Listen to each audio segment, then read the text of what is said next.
What's up, brother? Thank you.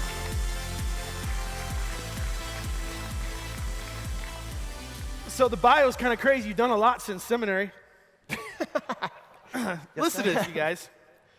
I didn't know some of this, actually. I knew you were really successful, but I did not know some of these things. Unprecedented string of firsts. First DJ to ever land a Las Vegas residency. That's like commonplace now. First. Thank you. Thank you. First DJ to sell out both Navy Pier in Chicago and the Staples Center in Los Angeles. First. And then this is something I think is crazy. Three-time Coachella Valley Music and Arts Festival veteran, made history in 2015 because he's the only electronic musician to ever headline the festival. And in Coachella's history, the two largest crowds in its history are Kaskades. That's pretty sick. Thank you. So how in the world did you get here from back in Chicago, chilling at Glenbrook North? Wow, that's a long story from there to here. Lots happened in between for both of us, man. For both of us. It's cool to reconnect. Yeah, there were like 6 of us in seminary. It's like 5:30 in the morning. His mom would make breakfast. I don't remember any of it. I don't think he ever said anything, right? I remember the French toast. That's about all. The French toast on Fridays. My mom's French toast is very good. How did I get here? I was doing this in school, in high school. I was doing music, and it was always kind of one of these things. It was a passionate hobby. It was just something I loved to do, and as I was going to college here in Utah, I started kind of hustling, trying to make some money. I didn't have a job, so I was like, I need some extra cash. I went to the slowest club in town. Nobody was going to it, and I said, hey, you want to give me, what's your worst night of the week? And he's like, Monday night, I can't get anybody in here. And I'm like, all right, let me come down and play some records. And it kind of started from there. So like old school. The vinyl. If we want to talk technology, yes, it started analog vinyl. That's what we were using back then. But really, from that point, I started buying studio equipment and composing my own music, moved to San Francisco, and the timing was good because I had seen kind of the explosion of early house music and what is now considered electronic music in Chicago. And when I got to San Francisco, kind of that same thing was happening in the early 2000s. I mean, there was a lot of stuff was going on in San Francisco. Tech was just going nuts, rents were going through the roof, and there was just a lot of excitement. Nightclubs were full, and that was kind of putting a lot of money into musicians' hands and DJs' hands. And they were like, okay, let's buy more studio gear and write more music. And I was really fortunate to be in the right place at the right time and kind of recognize that, because I saw that explosion in Chicago, and when I got to San Francisco, I was like, wow, this is a similar thing that's happening now. You know, here we are 10, 15 years later, and I was able to take advantage of that. I kind of knew what was coming down the line. So I just really focused on, trying to perfect my craft, get into the studio as much as possible, play as many shows as possible. When did it hit? When did you know, like, oh, this could be a career? And like, was there a point where you're like, I might be big? There's a few moments, you're kind of along the way. You're the biggest ever. It's pretty crazy. It's crazy. I think one of the most memorable moments and a time that I talk about pretty often is in 2007. It was 2003. I was at Winter Music Conference, which is in Miami, a conference similar to this where musicians and DJs and people that are interested in electronic music kind of meet from all over the world. People from Europe, South America, Asia. It's like everybody kind of converged on Miami. And, there's like 100,000 people in town. And I was playing a showcase for the record label that I was signed to, Ohm Records at the time. And my record, It's You, It's Me, had only been out a couple weeks. That's it. It's like brand new. Nobody knew this guy. Kaskade who, what. Anyway, and I was on quite early in the night. And so I didn't know what to expect. But for me, this was a big deal. The room held 1,000 people. People were going crazy. My turn comes. I step up to the plate. And I put on this brand new record that, in my mind, only a handful of people know. And I get, the drop comes, people go crazy, the place is going nuts. And it's this crazy euphoric moment. I'm kind of having this like, oh my gosh, this could actually work. And at that moment, the power shut off. It was all, yeah! And whatever, the tech runs in, the club still goes crazy. It was cool because I kind of got to live that moment twice, because when the power came back on, I hit play and the place went extra crazy. And that night I was like, I think this So since then, you always dropped it. First you killed power, then you drop it? I mean, it wasn't intentional, but it was a cool thing the way it happened. It wasn't intentional. It wasn't me. I don't know who turned the power and what happened. But at that moment, I knew, okay, there's more of a potential than this being just a hobby, like a passionate hobby. I think that, there's people out there that are going to connect to my music, and I should just continue doing it. So before you got the residency in Vegas, like, was it kind of a slow build between that moment and getting the residency, getting Coachella headliner? What was there any kind of big step functions in there? I think the entire thing, really and truly, and when I talk to people, and I think this is important because in entertainment, I feel like people on the outside looking in feel like it's always this explosive, like that guy came out of nowhere.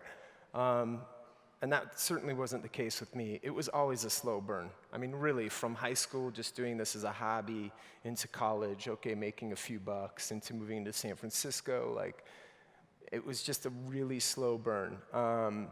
Then 2009, 2010 rolled around, and I think just generally the landscape changed.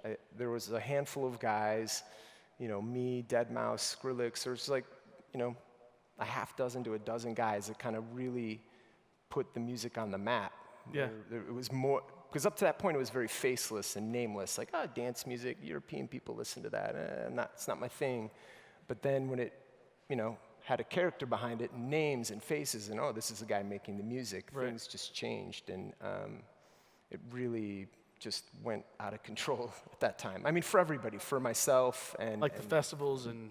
Yeah, I mean, now it's like pretty much every town from LA to New York has a festival. There's a lot of festivals out there, and the crowds continue to get bigger.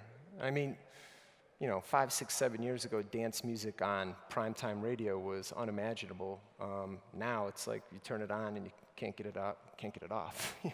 So we got to spend a few hours together not too long ago in your studio. It was fascinating for me because I've always wondered some of these things. So I'll ask some of the same questions I asked you there. But in particular, I mean, first of all, just how is technology conference, how has it changed your world over the last 15, 20 years? Well, it's changed on so many levels.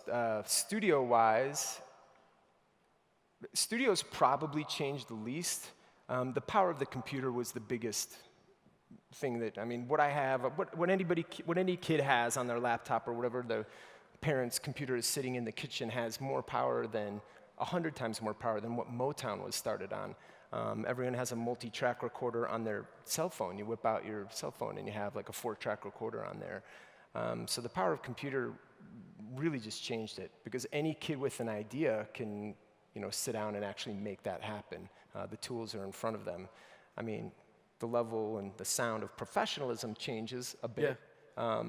From my studio that has a lot more to offer than just a laptop, but it doesn't matter, because a good idea will go really, really far. And the story I always tell with that is Martin Garrix, who's a kid that a lot of people know, very young kid. I met him in Amsterdam at Tomorrowland, and I'd met him like 2 weeks after he dropped the song Animals. It was his first record that he ever put out, and it went like... We're all just animals. Yeah, I mean, this thing went platinum around the globe. I mean, it was just like one of the biggest records of the year, one of the biggest records of all time. Yeah. And when I met him, I just played the record at a big festival in Seattle.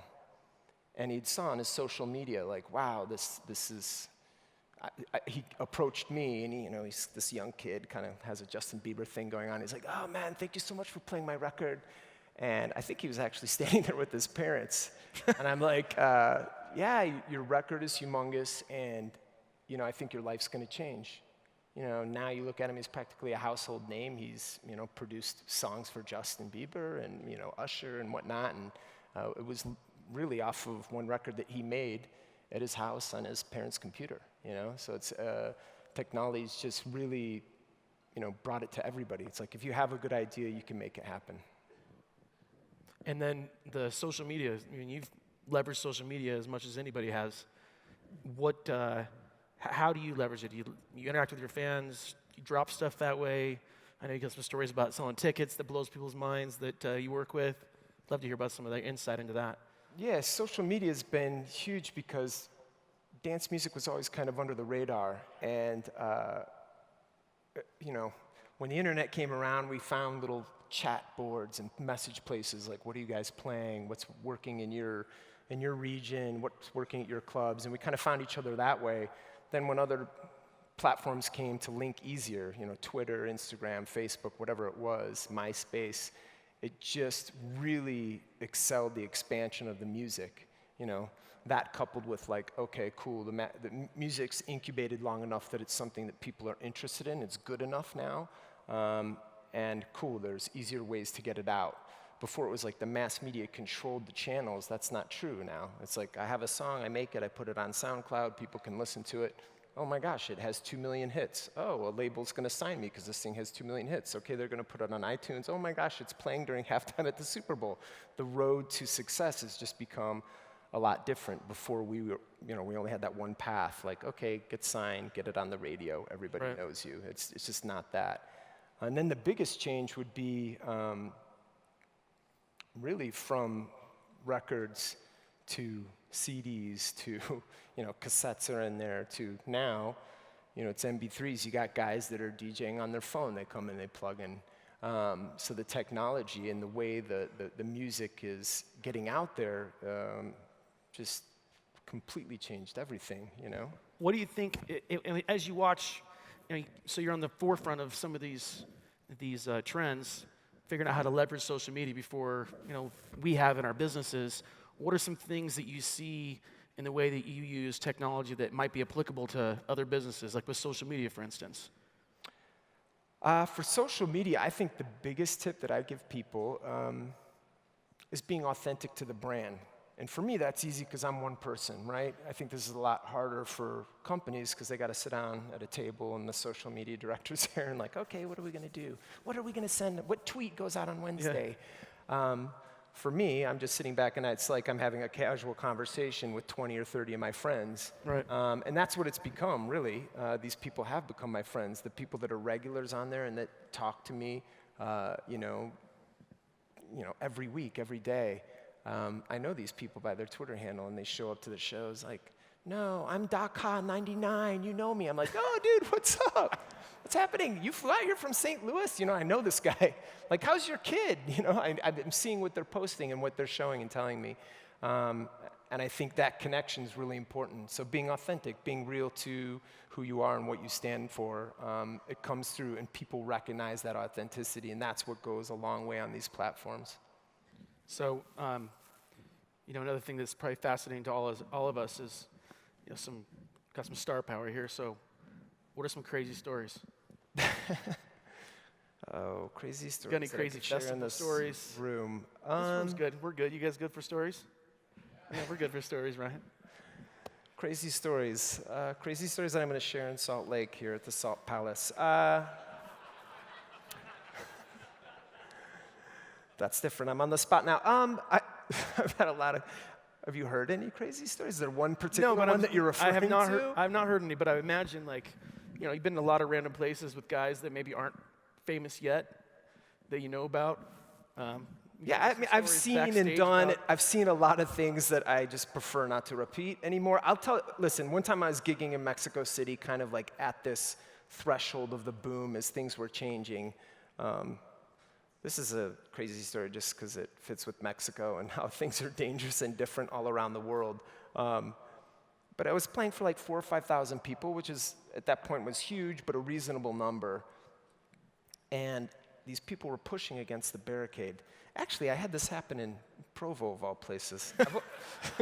I've only ever had to stop a show one time in my entire life. Stop, where I stopped the music, and that was in Provo, Utah. Like, the fire marshal was screaming at me. I'm like, these kids are crazy. Only in Provo, man. In Mexico City. Anyway, I leaned over to this barrier, this glass barrier that was, it was wood and glass and whatnot, to sign this kid's thing as I was leaving. And all these kids were pushing up this, what seemed to me to be very solid wall that was in front of me and between them. And when I went to sign that one thing, you know, I don't know, 500 to 1,000 other people thought that was really interesting and kind of started pushing up, and they wanted to get stuff signed. And that collapsed on me, and I was ushered out of this room as like 5,000 people decided to descend upon me. And it was like some presidential, like, weird evacuation out of side doors. They like carried me, these guys, and I'm like, okay, that's probably one of the crazier things that's happened to me. But That's awesome. So Coachella, why? I'm sure you try to figure out, you know, do you know when songs are going to be popular, when they're not going to be popular, when they're going to resonate with people, when they're not? Have you been, you know, you've figured something out and right away you're like, oh, this is going to be big, and you're right? Or is it you don't really know if you're going to be right or wrong?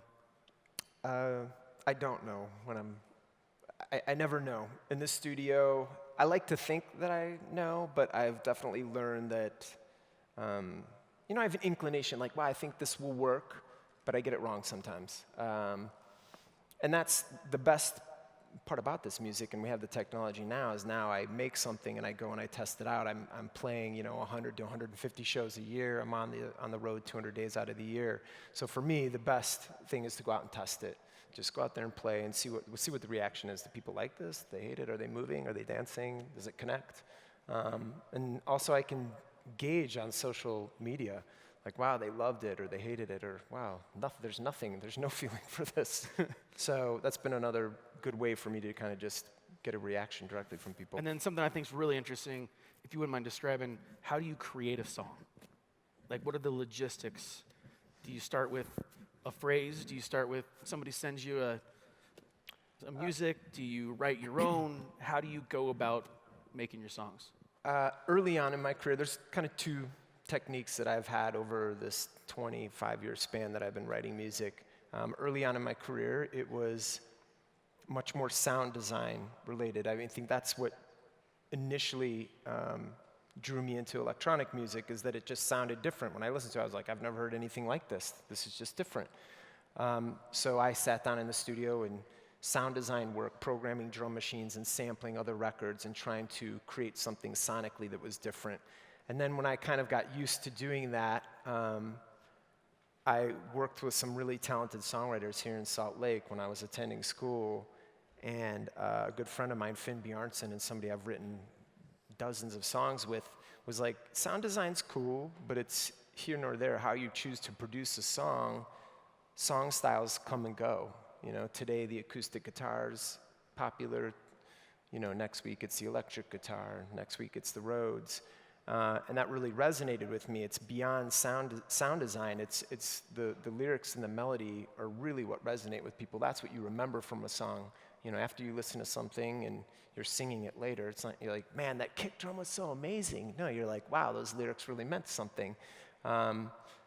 So about halfway into my career, I was like, all right, I fancy myself a bit of a poet. Let me really put pen to paper and see if I can't come up with ideas that will, you know, touch people and resonate.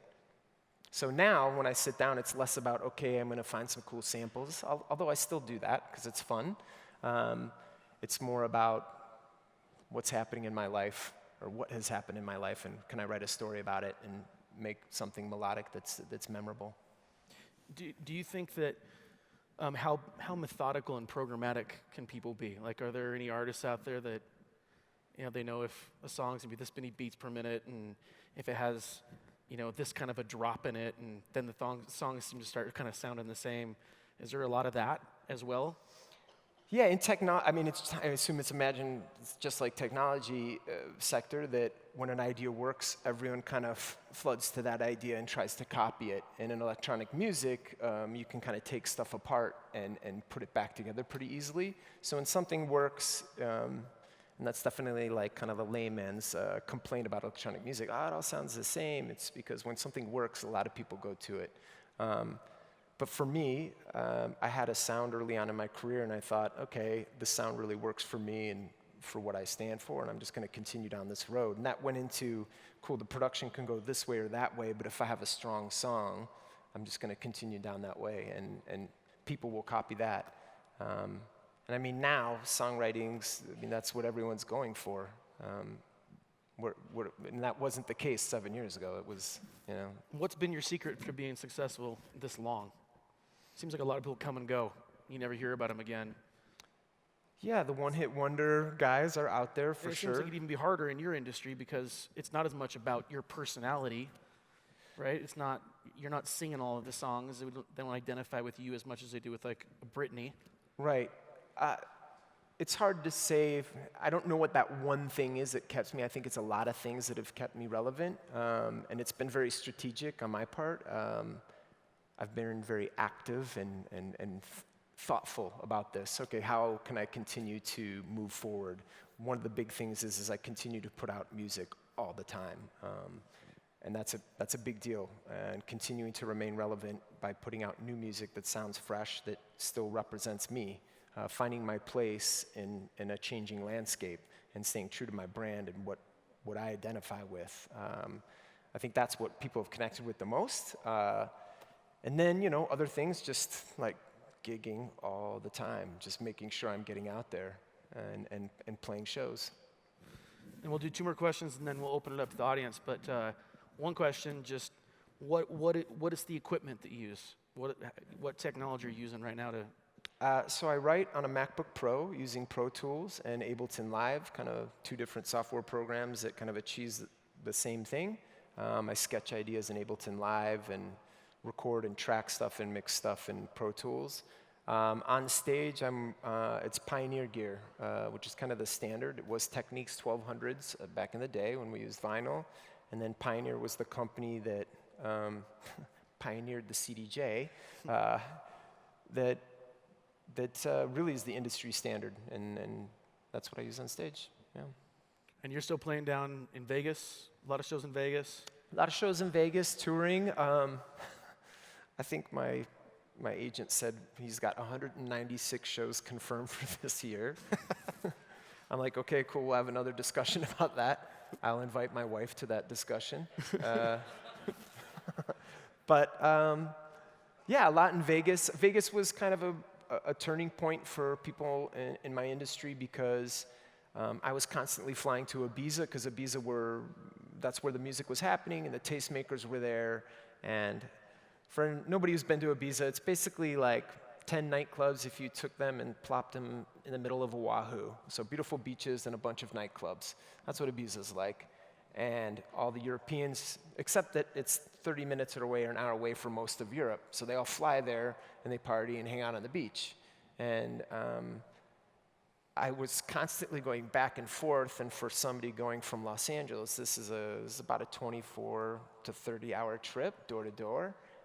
And when Vegas came along and said, we're getting into this, I was like, I will do everything possible to make this work, because a 30-minute flight beats a 30-hour journey. And then the last question I was going to ask you is, what other artists do you respect? Yeah, I get that a lot. Right now, the guy that I've been feeling is M83. I think his first 2 albums that I heard they still, to this day, I mean, the second one's probably 6 months old now, but I can listen to it and just think, not only is he a brilliant songwriter, but the soundscape is so interesting to me. It's something, typically I listen to a lot of stuff and I'm like, oh yeah, that's cool. I know what he did there, and it's very easy to kind of dissect.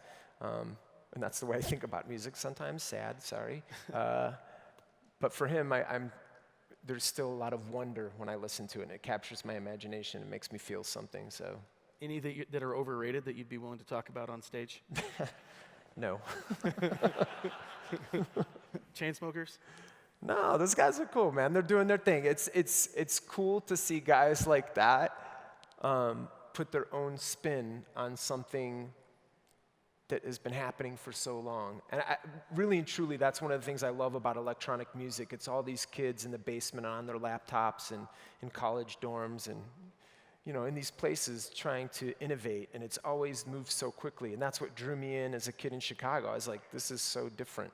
I mean, to me, it's similar to what punk was in the late 70s and early 80s, where bands were recording on crappy 4 tracks and making music that no one had heard before.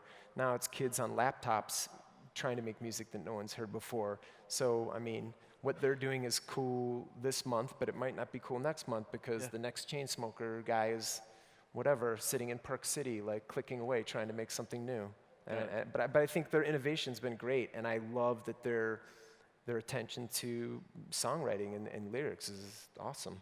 Cool. All right, let's do some questions from the audience. All right, let's get the lights up here. We got a lot of questions here. All right, I got to make a statement, though. I got to tell you that the collaboration you did with deadmau5, I remember. It's a classic, this one. 2008, 2009 is... It's actually earlier than that. It's coming up, and it's on 10-year anniversary, but that's... You talk about music touching people. I was on a flight from Sydney for Amateur, and that song came on, and it made me think about a lot of wonderful things in my life. And I love that song, so thank you. Oh, thank you. All right, here we go. Hey, Ryan. All right, what's happening? Good to see you. Yeah, I've known you for a while, and the thing I respect the most about you is the fact that you've always been able to be grounded in this crazy industry. How do you do that? Okay, the noise is bouncing around so much. How do you stay grounded in the industry? How do I stay grounded? I get this question a lot. And honestly, now that I get that question so much, I've actually been thinking about it. I don't know, it's not that hard because I'm jet setting and eating sushi with some really famous rapper, producer, whatever, and staying in crazy hotels and private jets and all that. But then I come home and my wife's like, Ryan, take out the garbage. And I'm like, all right, I'll take out the garbage. So I'm married and I have a family, 3 wonderful children, and I think for me, I always knew that was what was important. It comes first for me. The music is something that I love, but I've tried really hard to stay out of the hurrah and not believe the hype that's out there, and really kind of keep my nose to the grindstone. Just keep moving forward. Over here. Kaskade, Josh, thanks for being here. Thank you.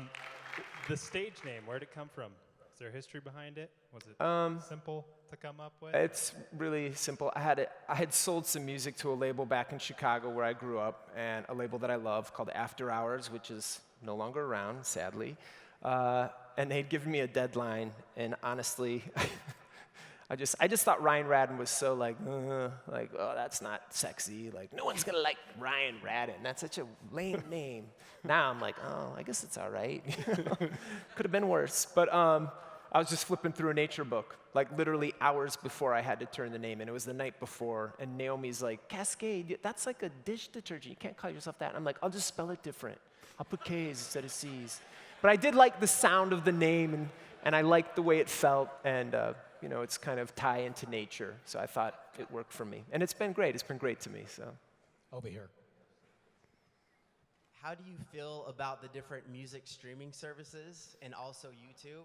Oh, and yes. About what percentage of your revenue comes from them? Music streaming, this is the biggest change in the industry, and something that is really, really scary for musicians out there and people who make a living making music. And that's because we don't receive very much revenue from streaming or from sales of music. And it's a little scary. I'm a big Spotify fan, and I love their service, and I think the user interface is awesome. And I think they're approaching 100 million users now, somewhere in that neighborhood.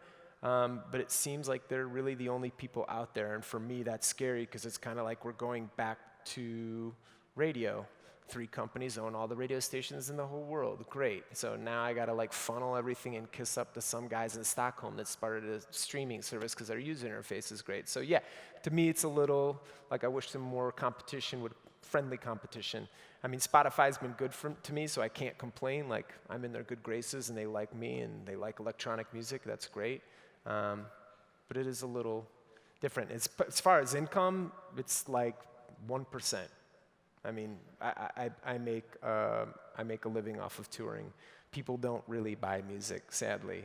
This was very different at the beginning of my career, and this is a problem that the music industry is dealing with, and now kind of the film industry is trying to figure that out, because films are a much bigger file to toss around, but you can email your friend a 3 meg, song, no problem. But yeah, good luck to everyone who's trying to, keep the copyright and keep this whole thing protected. I think we've got a long road ahead of us, and the answer isn't anywhere on the horizon. Okay, another question over here. Awesome, thanks. First of all, I remember was the song that got me into electronic music, so it's great. Awesome, thank you. I think every creative person comes to a point in their lives where they realize, well, I can make money off of this. I can pursue this as a full-time career. What was that point for you, and how did you kind of combat that? I think there's that evil feeling, not an evil feeling, but there's that feeling inside of us, like, I'm giving up my creativity to make money. Like, what was that for you, and like, how did you come to, like, I don't know, just get to that point and overcome it? Well, I touched on it in 2007 when I played that show in the Power Off. That was definitely a moment. But since you asked the question, I'll talk about another moment where I felt like the entire cultural shift was happening, and I was witnessing it firsthand. I played at a festival called EDC in Los Angeles in 2009, and a good friend of mine who's produced and promoted this festival for a very long time, I think it's in its 21st year this year, he booked me to play the main stage for the first time in my career, which was a big deal. That year, they were expecting something like 40 or 50,000 attendees, and I was playing the main stage, and I remember just seeing floods and floods of people come in, and it was later told to me that there was closer to 100,000 people in the stadium at that moment.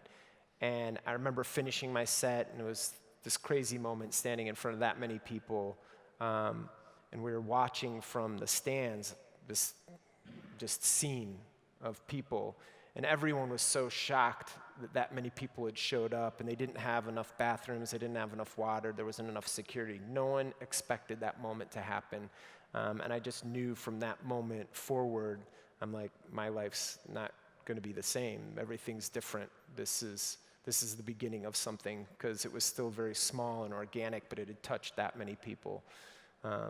Anyway, so 2009, big moment for me. Yeah. All right, our last question over here. You're a father of 3 kids, and you talk about kind of growing up and the innovation and kids in the basement and kind of that underground scene, which I think is totally rad. And I'm wondering what you think we can do as a society to help kids and promote those experiences that, like what you had growing up, that was kind of underground and maybe not that popular at the time. Just your perspective as a father of what we can do to contribute to that culture for kids. Let your kids out of the house. Big round of applause for her. She was one of the 6 finalists last night at Start Madness. Oh. Yeah. Congratulations. All right, back to you, sorry. Just simple. I think let your kids out of the house. I mean, when I was growing up in Chicago, I don't know how it was for you, but I'm like, Mom, Dad, I'm going into the city. I'm going dancing. I'm going to take the train. And they're like, what? Just be home by 1 a.m. And, I think they trusted me, and in my particular case, that was the right thing to do, because I wasn't up to any bad stuff. I was just going into the city and going to nightclubs and hanging out. So I got to experience that firsthand. Sure, that was highly believable too, right? Nah, my parents were pretty trusting. They believed. They were like, all right, show us how you dance. I'm like, all right, what? We jump around. Yeah, there's some funny conversations around the dinner table, but yeah, I mean, it's happening all around us. Here in Salt Lake City, there's a very healthy electronic music scene that happens, and I've played shows here, and the last show I played here, I think it was like 10 or 11,000 people at Saltaire, and back outside of it was in that back field, right in back of the venue. So I think just letting your kids go out and experience that to a degree as you kind of watch them. I mean, my kids have been to my shows, and they've seen it firsthand, so I'm very fortunate that I can kind of do that with them. So we'll see. I don't know. I'm still new as a parent. So we'll see how that experiment plays out. Awesome. Well, Ryan, you're here closing out our first annual Silicon Slopes Tech Summit, final keynote. We got SoundCloud featuring Lupe Fiasco and Sky that are performing, and hope to see you guys there. But really appreciate you coming out and spending time with us. Thank you, guys. Thank you. Everybody, Kaskade.